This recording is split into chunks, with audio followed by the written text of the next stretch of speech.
Welcome everybody to this evening's webinar hosted by the Princeton Flying School. This is a webinar for the Presidential TFR that will be nearby at Bedminster, and it's going to shift around at Morristown as well. And I'm going to hand it off to Steve in a moment here to take it away. My name is Gabrielle. If you have any questions tonight, feel free to put them in the chat, or you can unmute yourself. Steve will be able to interact and answer questions. This webinar will be recorded, so you'll have the opportunity to watch it back. And again, any questions, we're all here for you. We're going to keep flying for these next 4 years. It won't be a problem. It'll just be a learning experience and an opportunity to try something new if you haven't already done it last time. So with that, I'm going to hand it off to Steve. Thank you. I'm Steve Hansell, CFII at Princeton Airport for a number of years. When the airport approached me to say a few words about the TFR, I thought it was because of my advanced knowledge and my advanced expertise, but they said, no, it's your advanced age. You were old enough, or you are old enough to have been here during the last presidential sessions in Bedminster and have flown through them, and that is true.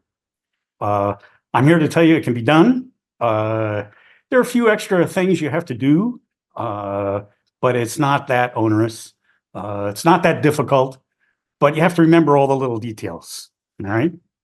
So TFR, temporary flight restriction, presidential TFR. It'll be centered at Bedminster Golf Course, where else?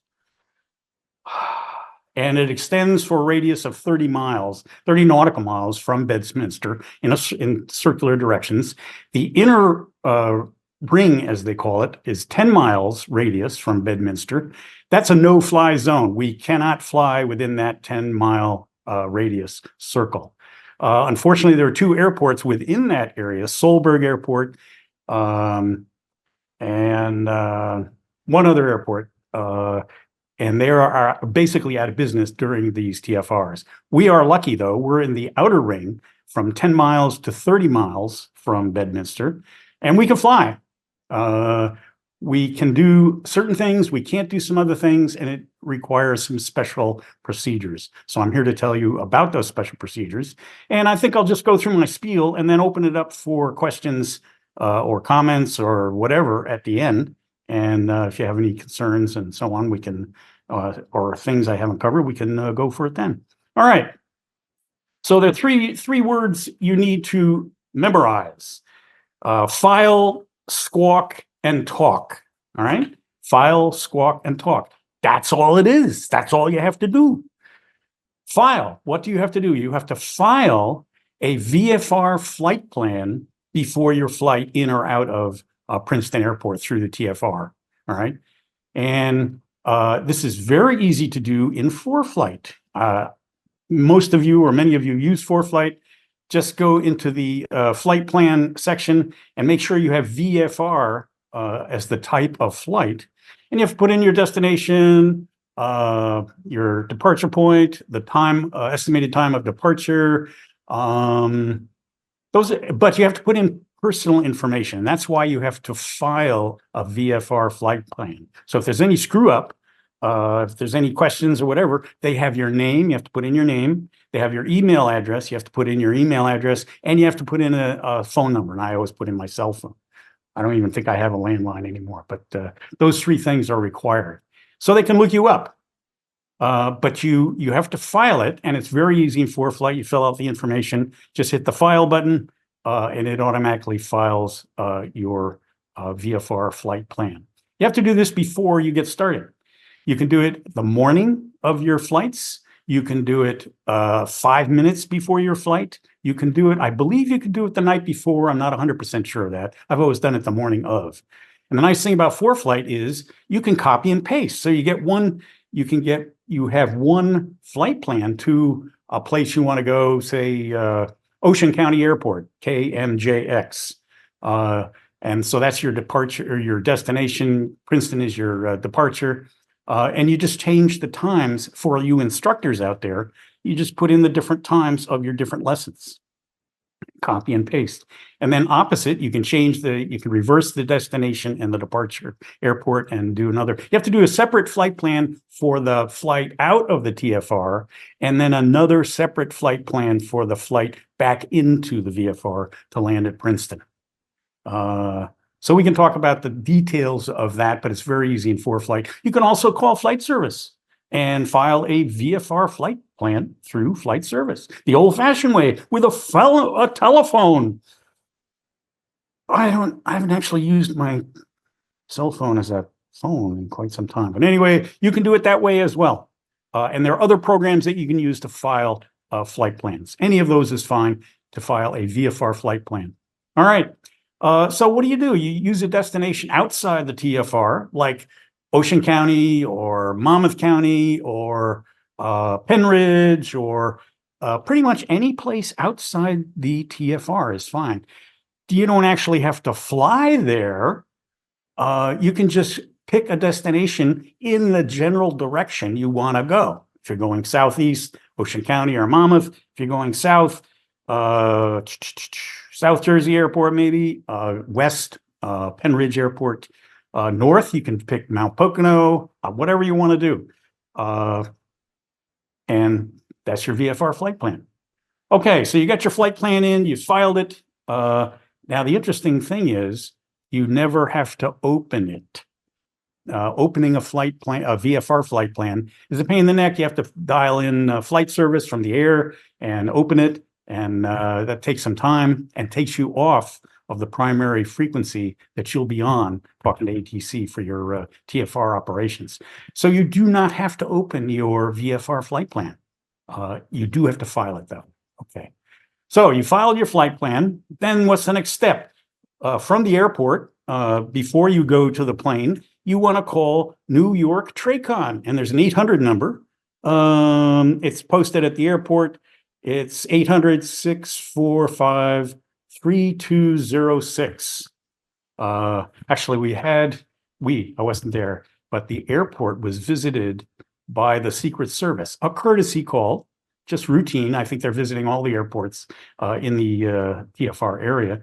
And they emphasized that the procedures would be the same, the phone numbers, the frequencies, and so on. That remains to be seen, obviously, but we'll start by calling New York TRACON.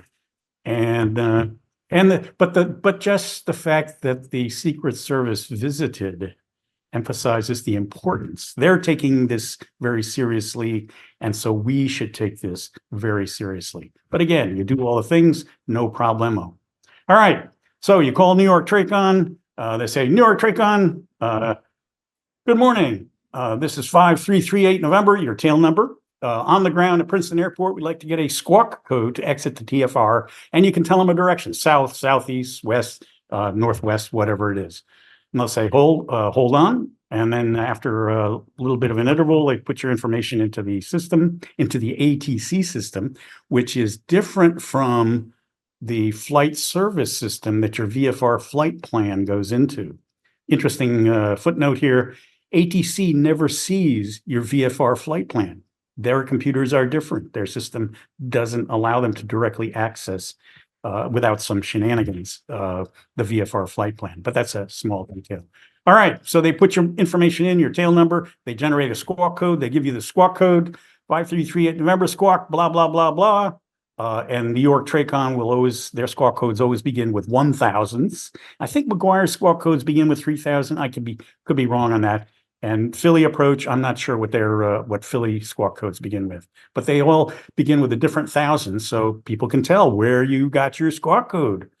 Squawk XXXX, your departure frequency is, and they'll tell you the actual departure frequency. In the past, it's been New York departure on 128.55, but there's a little bit of confusion because some of the Newark functions have been taken over by Philly. And so on the charts for Princeton, the departure frequency is listed as Newark departure, 132.8. But no worries, because ATC, New York TRACON, will tell you the departure frequency and the departure facility you're supposed to call. Okay, thank you very much. head out to your plane, do your normal pre-flight, power up, go to the, do all your checks. You're ready to take off. Takeoff requires no special procedures. You are on Princeton's frequency as normal for a VFR takeoff. And you just take off normally, 28 heading west, 10 heading east.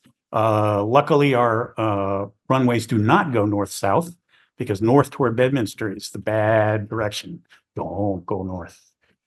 Okay, so we've taken off, we reach 1,000 feet, we switch over to the departure frequency that we've been given, and we call, in the case, Newark departure or New York departure, and this is 5338 November, turning to the south, departed Princeton turning to the south, and they'll say, oh, goody, and they'll say, not much, because they're very busy. So then you just go out of the TFR, maintaining your squawk code. And then once outside the TFR, you can change your squawk to 1200, normal VFR squawk. You're no longer talking to ATC, at least the New York ATC. You can always get flight following, but don't count on them to hand you off because they're very, very busy. In fact, that brings up an interesting point. There have been occasions in the past where New York approach was too busy to talk to me after I took off. 5338 November, depart Princeton, turning south, silence. Or actually, they're talking to other planes because they're Newark approach or New York approach. They're too busy, but they know you're there because they have your squawk code on their screens and they can see which direction you're turning. If you want to get their attention fast, turn north instead of south, east, or west. And if you really want to get their attention fast, take off with a 1200 VFR squawk code. Don't ever do that.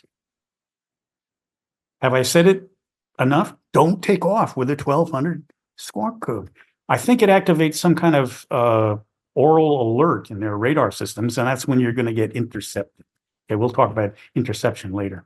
That never happened to me, thank goodness. And it never has to happen to you if you follow procedures. All right, you're outside the area doing your whatever. Oh, one more thing. You cannot do instruction inside the TFR. No pattern work, no practice ILS approaches, no maneuvers with students. You can just fly out of the TFR. Although actually you can fly to another airport in the outer ring. Like from Princeton, you can fly to Morristown Airport, assuming there's no TFR over there. If they're in the outer ring of the main Gulf TFR. Okay, so we're outside the TFR. We've done our, we're working with students. If you want to take your students, if you want to solo your students, they can't do student solos in the TFR. So you have to take them out of the TFR, go to some other airport, Orange County, Monmouth County, wherever, land, get out of the airplane, send them on their solo in that area. So make sure they don't go back into the TFR. And they land, pick you up, and you can go back. No instruction allowed within the TFR. Okay, so your instructional session is ended. You want to get back into the TFR. How do you do that? You have to call some ATC facility to get a squawk code, a new squawk code. If you're southeast, I always use that example because I have often done it. You call McGuire Approach. McGuire Approach on 126.475. These are just the standard approach frequencies. McGuire Approach 55338 November. Over Ocean County. Request flight following and a squawk code to re-enter the TFR and land at Princeton. And they'll, after some little pause, they'll come back with a squawk code, put that in your transponder, and then you can head back to Princeton, back into the TFR. They may transfer you to New York Approach. Hopefully they do that. If they don't, it's not a calamity. Just keep flying to Princeton. They know, they gave you the squawk code. They know your destination is Princeton. And also, as soon as you come near Princeton, if you haven't talked to New York, obviously you would hope to, but they're very, very busy sometimes. And you can't get a word in edgewise. They don't want to handle you. They don't want to handle VFR traffic. Just go to the airport. They can see you descending and they can see you enter a traffic pattern for 10 or 28, which indicates you're going to land. Keep the Squawk code all the way through the landing until you shut down.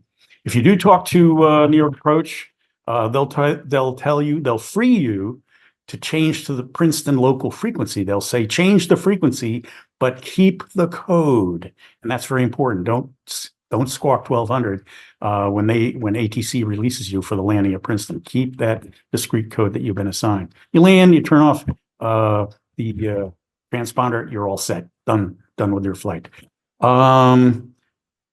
If you mess up, and I had the guy in the hangar next to me a couple of years ago, very nice plane, very nice guy. He just was oblivious to the TFR once. He took off with a 1200 Squawk code, and he was immediately intercepted by an F-16. I was on the tarmac. I watched this whole thing play out. F-16s were buzzing around him. Of course, they fly so much faster than a Cessna, but he got the idea. And F-16s are very, very loud when they're maneuvering close to the ground. I can tell you this. I don't know if he heard them or not, but if you're ever intercepted, you'll see F-16s flying around. Sometimes they shoot flares. Sometimes they rock their wings. Sometimes they cross in front of you awfully close and awfully fast. You'll get the idea. Change your frequency to 121.5, the guard frequency, because they'll transmit instructions to you on the guard frequency. They'll usually tell you to land at the nearest airport, which may be Princeton Airport. What happens after you're intercepted? This one guy, he was detained by the Montgomery police for 3 hours, and they questioned him. And it became obvious. I mean, he wasn't a terrorist. He wasn't a threat to national security. He was just an errant pilot. He'd made a mistake. But they questioned him for 3 hours, and then the Secret Service came, and they questioned him for an additional 3 hours, all at Princeton Airport. So after this horrendous endurance contest of questioning, they let him go. No problem. They didn't suspend his license. They didn't take his license away or anything like that. They did require him to do 1 hour of remedial ground instruction with an instructor on the procedures for TFRs, but he got off pretty scot-free. And I mean, basically it went to scare him straight, and emphasize that he has to follow the procedures in the future. And I think he got the message. All right. What else can I tell you about TFRs?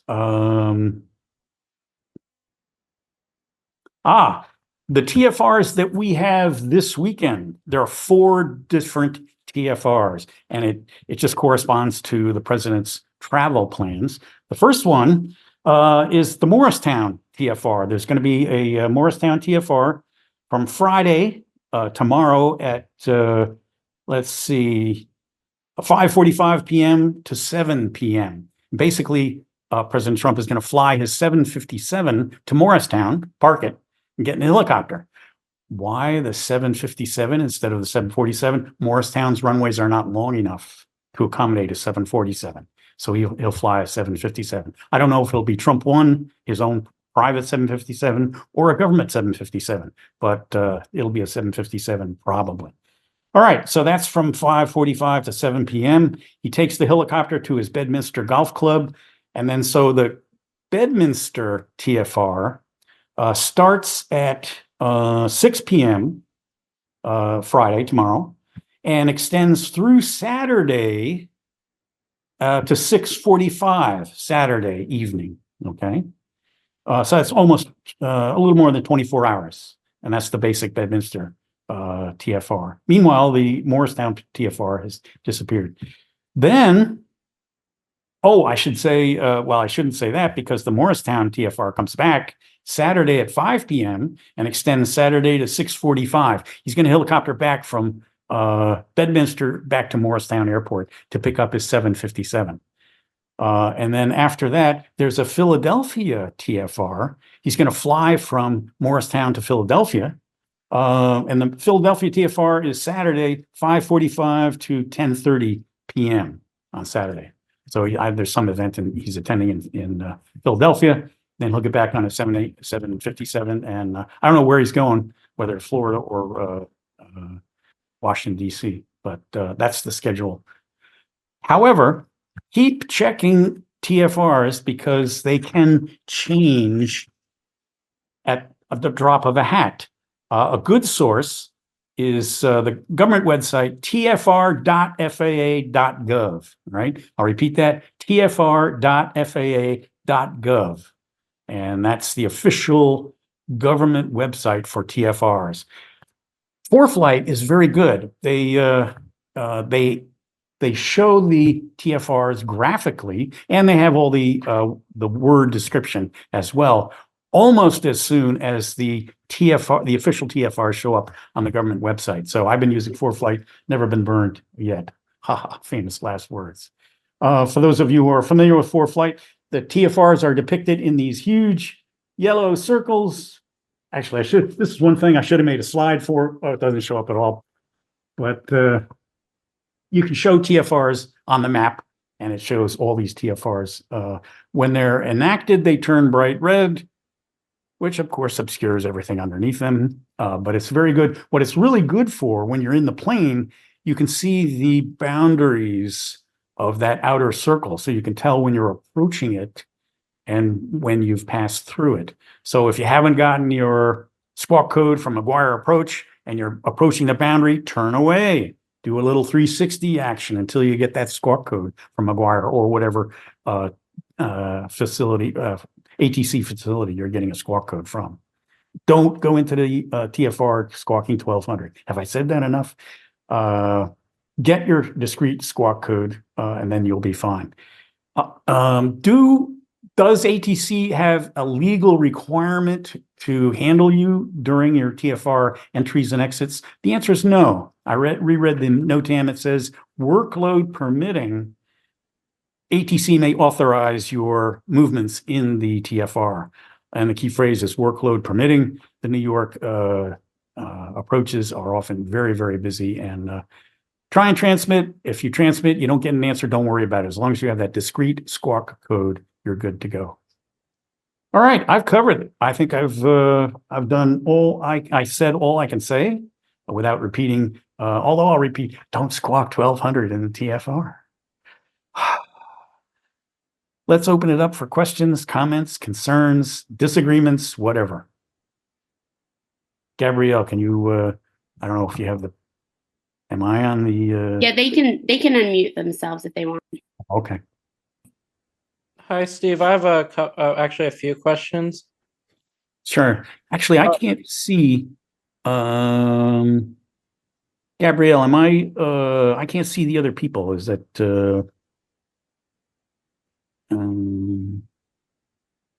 Well, that's all right.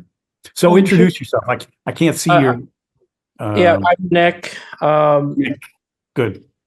We fly out of November 85 Alexandria. This is my first time with the Trump TFRs. So, right. So you mentioned when you take off, if you're talking to New York, it's okay. If they're busy, that they don't acknowledge you as long as you fly out of the TFR. Can you once you're out of the TFR, can you just switch frequency? They don't have to give you frequency change approved. That's correct. They may not talk to you at all after you leave or as you leave the TFR. They may not transmit you to another ATC facility, and you can squawk 1200. You're completely free once you leave the TFR for normal VFR procedures. Yes. Okay. And then is the Hudson corridor, is that at all possible when the TFR is active? So I see that I think with the Morristown TFR, it covers the Hudson corridor. Is there a special procedure for that, or is that just off limits? That's a good question, and I don't have a certain answer. I never flew the Hudson corridor during the TFR. Let's see, it's in the outer ring of the Bedminster TFR. It just cuts the inner ring of the. There's some text in the TFR about the corridor. Look specifically. I think it's excluded from the TFR. Ah, okay. I think so. Just confirm that. Yeah. So you're on your own. I don't know for sure. You can always ask. I mean, you can talk when you call in the morning or before your flight. just ask him, can I fly up the Hudson Corridor? And does it require any special, I mean, you have to have a squawk code to get to the Hudson Corridor through the TFR. I'm looking at a map here, that's why I'm turning away. But the Hudson Corridor itself, if it's excluded, maybe. Okay. And so you need 2 flight plans. I just want to confirm. So one leaving and then one coming back, but you don't have to open it at all. Correct. TFR Okay. flight plans that you do not have to open. You can fly on an IFR flight plan, which is a little bit different. There you go through the normal procedures of filing an IFR flight plan before you get the airplane. And you have to call up and get your clearance, including a squawk code, before you take off on your IFR clearance.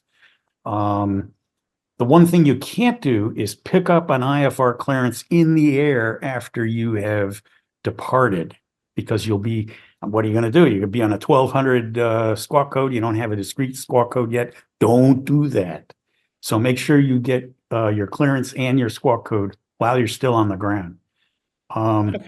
The advantage of flying IFR, you don't have to worry about the boundaries of the TFR, because ATC will steer you around that 10-mile inner zone automatically. They will tell you, they will say, you know, fly heading, blah, blah, blah.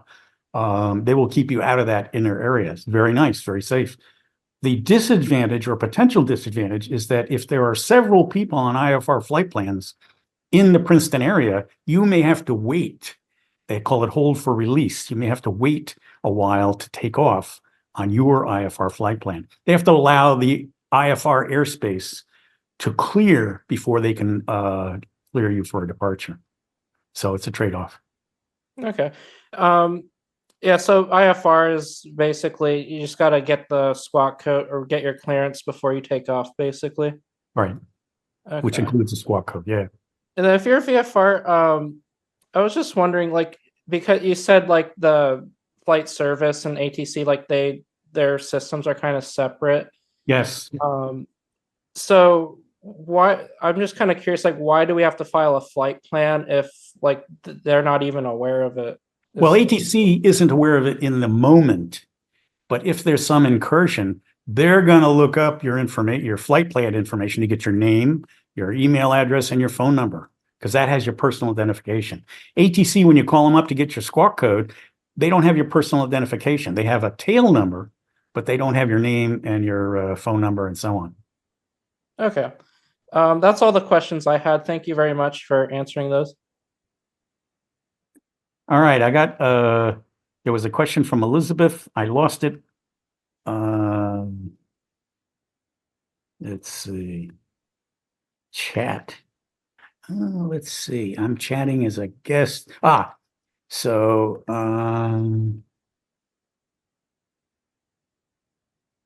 upper right corner. I can change from speaker to gallery view. Pardon me while I just to the right of recording. There's a pull down menu, but it's in the black banner across the top of the text for chat. And Elizabeth's question is, what if New York is too busy? Say you're handed off by McGuire to land back at 39N. When can you switch to CTAF? Okay. If New York is too busy, but you do have your discrete squawk code and they can see you're heading toward the airport, just descend normally, enter a traffic pattern normally. And when you're near the traffic pattern, you can switch to CTAF. I mean, near is a judgment call, but a couple miles from the airport, you can switch to CTAF, and that's fine. I have a question. My name is Brent. Thank you for hosting this seminar. So you mentioned a flight plan on the way out and a separate flight plan on the way back in. When you say you call McGuire approach, you don't have to correlate, say, I have a flight plan on file, is there, I guess that's more like an after the fact piece of information if you violate, right? Yes. when you call McGuire, again, they're ATC. They don't directly have the flight service information in front of them, which includes your flight plan, your VFR flight plan. And ATC, it's a new thing. Oh, you want flight following in a squawk code back to Princeton? Okay. And they'll give it to you. Okay. But they don't. Coming in from the Northwest, like Hunterdon County, is that Allentown approach or New York approach? Allentown approach, sure. Allentown approach, that would work. Or Philadelphia approach, depending on exactly where you are. Okay. If you're coming from, I've done it from Mount Pocono, I used Allentown approach, and then I think they passed me off to New York approach. But yeah. And if you call up what they think is the wrong approach, they'll tell you who to call. Okay. Oh, you're not in my airspace. Call Philly on blah blah blah blah. Okay. Thank you. So it's not like they'll leave you hanging without somebody else to call. Yeah.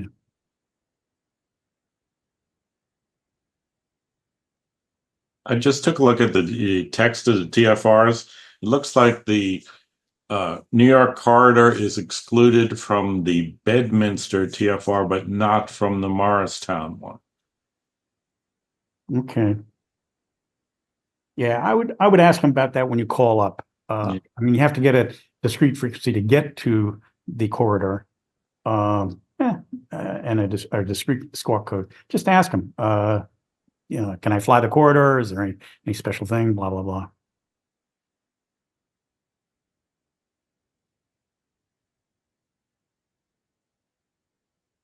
There's a question in the chat. It says, what happens if you ignore the F-16s? Oh, you don't want to do that. That's coming from your student. It's Bill Rao. Oh, Bill. Oh, I figured it would come from Bill. Oh, yeah. Don't do that. I don't know. It's I've never been there. Haven't personal experience with F-16s, thank goodness. Don't plan to. I think they'd be very, very hard to ignore, to be quite honest, when they come close. Yeah. I mean, legally, they're entitled to shoot you down. Now, as far as I know, that's never happened. Yeah. Thank you, Juan. That's a joke. They're not going to shoot you down, but they're going to harass you until you land. But again, don't do it. Just, switch the guard and get their instructions. They'll tell you what they want you to do. I think it'll be a good day for them. They'll have a lot of fun, and it'll be a miserable day for you. All right, that sums it up. Yes. And if you ignore the F-16s, you might not get off so easy as the guy that I was talking about. Yeah, I don't know. That's speculation. They will probably send out a chopper. Sure, and the chopper can shoot you down.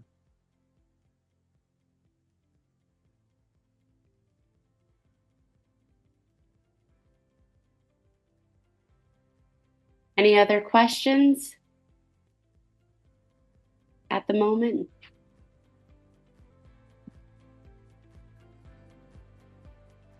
All right, Steve, thank you for this webinar. It was super informal, informational.